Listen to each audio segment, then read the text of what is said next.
Artinya doa Rabbi syrah li sadri itu benar-benar memudahkan urusan. Termasuk kalau misalnya kita lagi ada masalah sama seseorang. Kita doa, ya Rabbi mudahkan urusan saya. Mudah enggak? Kalau kurang mudah berarti kita belum benar-benar jujur dalam kalimat kita kepada Allah. Jujur gimana? Kita yakin enggak sih Allah yang memudahkan urusan kita? Kalau kita yakin banget, Allah akan tunjukkan keajaiban yang luar biasa. Seperti cerita kemarin tuh. 2 orang yang saling berhutang kan? Yang satu memberi hutang dan bertanya, siapa saksinya? Kata yang berhutang, Allah saksinya, boleh enggak? Kata yang memberi hutang, oh boleh, Allah itu sebaik-baik saksi dan itu jujur, yakin gitu. Coba kalau kita lakukan itu sekarang, mungkin kita akan dikhianatin, akan dirugiin sama banyak orang. Kenapa? Karena enggak yakin banget kepada Allah SWT. Masih ada sedikit, setitik ragu. Ntar kalau dia bohong gimana? Bukankah ada Allah? Ntar kalau dia lupa gimana? Bukankah ada Allah? Ntar kalau dia berubah pikiran gimana? Bukankah ada Allah? Ntar kalau dia hilang tiba-tiba gak membayar hutang gimana? Bukankah ada Allah? Bukankah ada Allah? Ini jarang kita ucapkan. Kita masih ragu walaupun kita mengatakan hasbiyallah, hasbunallah. Makanya jarang ngelihat keajaiban. Padahal kalimat itu kalimat-kalimat yang mukjizat, powerful. Sebagian mungkin pernah dengar cerita Imam Hasan Al-Basri. Tahu Imam Hasan Al-Basri? Salah satu ulama generasi tabi'in, generasi kedua. Ceritanya Imam Hasan Al-Basri ini pernah bikin seorang gubernur Baghdad namanya Hajjaj. Ini Hajjaj ini gubernur yang sangat jahat, sering membunuh orang soleh, termasuk sahabat Nabi pernah dibunuh sama dia. Imam Hasan Al-Basri pernah bikin gubernur Hajjaj itu tersinggung. Kapan? Ketika Imam Hasan Al-Basri diundang ke rumah gubernur Hajjaj bersama beberapa ulama yang lain, beberapa tokoh masyarakat diundang ke rumah barunya, istana gitu. Jadi Raja Hajjaj ini suka bikin istana terus pamer. Ngundang nih. Diundang orang-orang penting, minta semacam testimoni gitu, minta komentar. Jadi kalau bahasa kita mah nge-posting di sosial media, terus nunggu gimana menurut kalian. Jadi yang komennya tuh macam-macam ditungguin sama dia. Nanya ke setiap orang yang tamu yang diundang, gimana menurut kamu istana saya? Rata-rata mengatakan ini bagus, istana pertama yang saya lihat yang paling indah segala macam. Bahasa-bahasa memuji lah. Dan gak jujur. Begitu giliran Hasan Al-Basri, ya Syekh Hasan, gimana menurut Syekh tentang istana saya? Syekh Hasan mengatakan, saya sama sekali tidak tertarik dengan semua ini. Sesungguhnya apa yang ada di sisi Allah lebih baik daripada apa yang ada di sisi Anda. Ini ucapan Hasan Al-Basri. Karena lagi ada acara makan siang kayak gitu, banyak orang, Hajjaj menahan emosi. Dia tersinggung banget, marah sebetulnya. Akhirnya udah selesai obrol-obrolan, makan, pulang. Saat pulang, Raja Hajjaj mengutus 2 orang prajurit untuk menangkap Hasan Al-Basri di tengah jalan. Suruh bawa balik lagi ke istana. Mau dia apa? Mau dipancung. Karena dia suka mancung orang soleh. Tangkap tuh Hasan Al-Basri. Di tengah jalan didatangi pengawal raja, kemudian dibawa lagi ke istana, mau dipancung. Begitu Hasan Al-Basri berhadapan dengan Hajjaj, Hasan Al-Basri kemudian berdoa di dalam hatinya.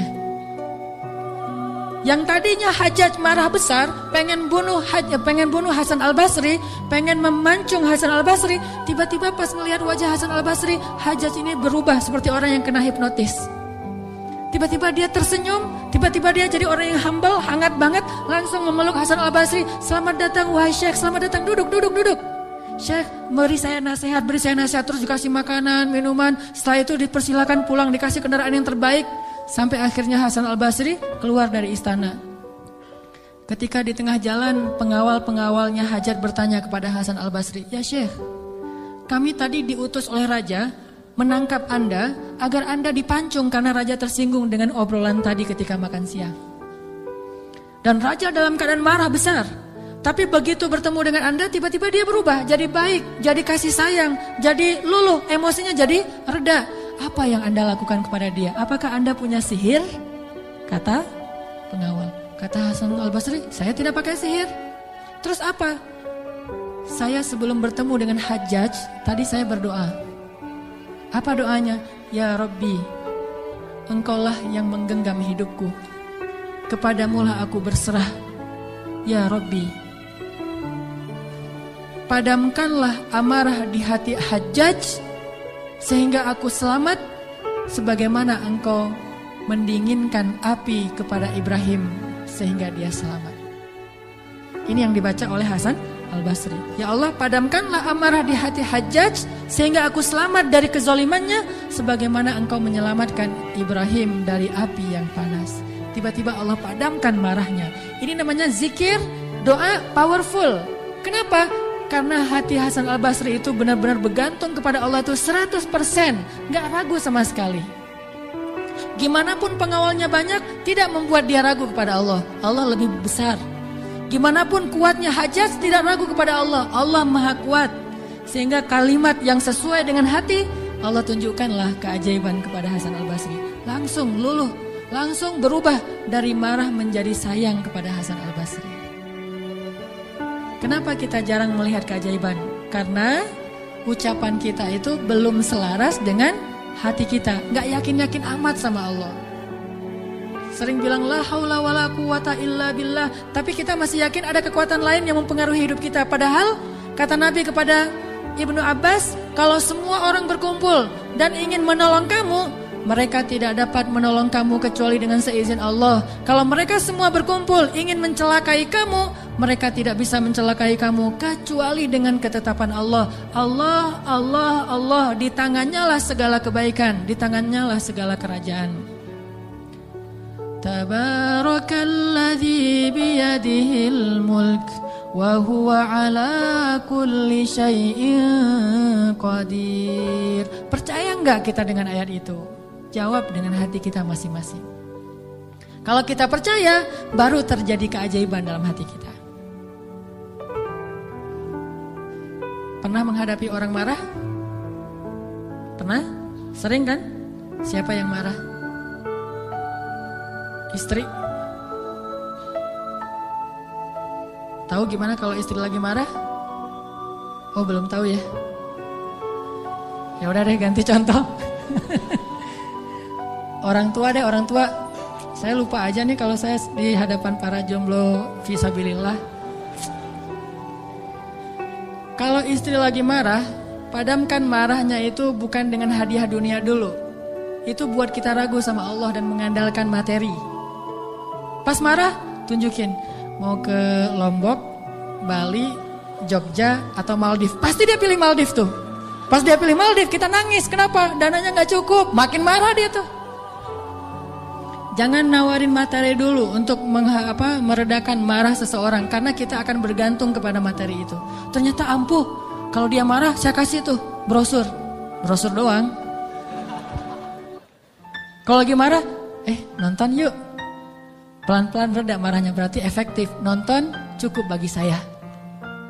Pas lagi marah, ada kafe baru loh, enak tuh makanannya. Terutama tuh misalnya green tea-nya, milkshake tuh paling enak tuh se-Bandung. Reda marahnya, milkshake cukup bagi saya. Kan? Bukan hasbi Allah, hasbiya milkshake. Kenapa bisa gitu? Karena ketika kita mau meredakan marah seseorang itu, kita menggunakan materi. Atau menggunakan bahasa-bahasa ngegoda, ngerayu, gombal tadi. Tapi kan lama-lama agak-agak habis juga ya bahan menggombal ya. Harus buka, jadi teman-teman bisa ke Gramedia mungkin beli buku dengan judul Kumpulan Gombal-Gombal Efektif. Udah teruji, banyak yang menggunakan gombal ini dan berhasil meredakan amarah. Mungkin, tetapi itu berarti kita tidak mendapatkan yang paling luar biasa sehingga suatu saat kita akan kewalahan sendiri. Berapa sering kita bisa memberikan materi, memberikan brosur, memberikan kafe, memberikan nonton, memberikan hiburan, entertain segala macam. Berapa sering? Coba sesekali ketika menghadapi seseorang yang marah, andalkan Allah. Pas mau ketemu orangnya, ya Rabbi, ya Rabba Ibrahim, wahai Tuhan Ibrahim, padamkanlah amarah istri saya sebagaimana engkau memadamkan api bagi Ibrahim. Terus temuin, kalau masih marah, ya Allah astagfirullahaladzim, berarti saya belum jujur nih, masih belum yakin sama Allah, istighfar lagi, ya Allah padamkan. Masih marah, ya Allah padamkan. Terus saja sampai yakin. Kalau kita yakin itu berubah loh, benar-benar berubah. Kalau nggak bisa langsung, bertahap, tergantung iman. Ada orang yang imannya baru redam amarah seseorang itu 1 jam, berarti imannya iman 1 jam. Ada yang setengah jam, ada yang 10 menit, ada yang begitu ketemu berubah langsung. Sampai orang yang marah itu juga terheran. Kenapa ya? Saya tadi sebetulnya lagi sebel banget sama kamu, tapi pas ngelihat kamu jadi berubah, kenapa ya? Karena Allah. Ini mah masalah iman. Bukan masalah fasihnya mengucapkan hasbi Allah. Semua kita mah yang namanya hasbi Allah pasti fasih. Apalagi sadaqallah, itu paling fasih tuh. Sadaqallahul azim itu fasih banget. Kenapa? Apalagi baca 1 juz, pengen sadaqallah cepet-cepet kan? Itu fasih. Bismillah fasih, hasbi Allah. Insya Allah tahsin hasbi Allah wa ni'mal wakil. Malah kita kadang-kadang kalimat hasbi Allahnya tuh lebih keren daripada sahabat loh. Kalau sahabat kalimatnya cuma gini, hasbunallah wa ni'mal wakil. Kalau kita, hasbunallah wa ni'mal wakil, ni'mal maula wa ni'man nasir. Coba lihat, panjangan siapa ucapannya? Panjangan kita kan? Sahabat mah cuma sedikit, Ibrahim lebih sedikit lagi, hasbi Allah, segitu doang.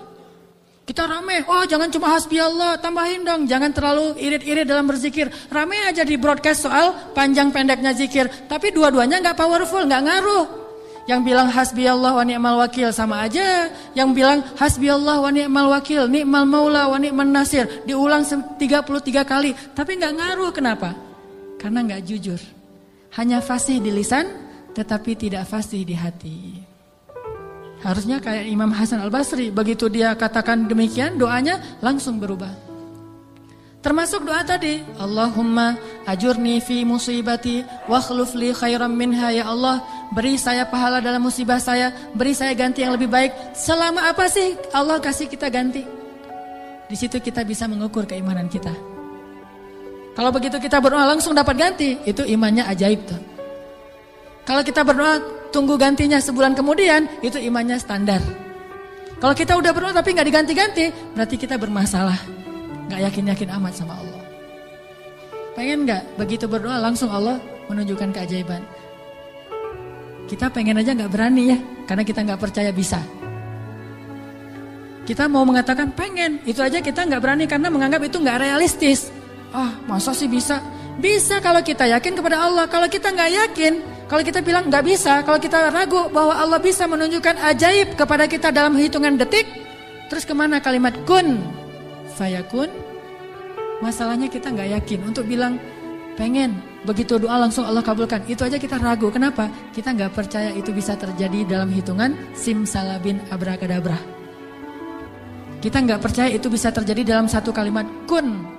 Makanya tidak ada kun dalam hidup.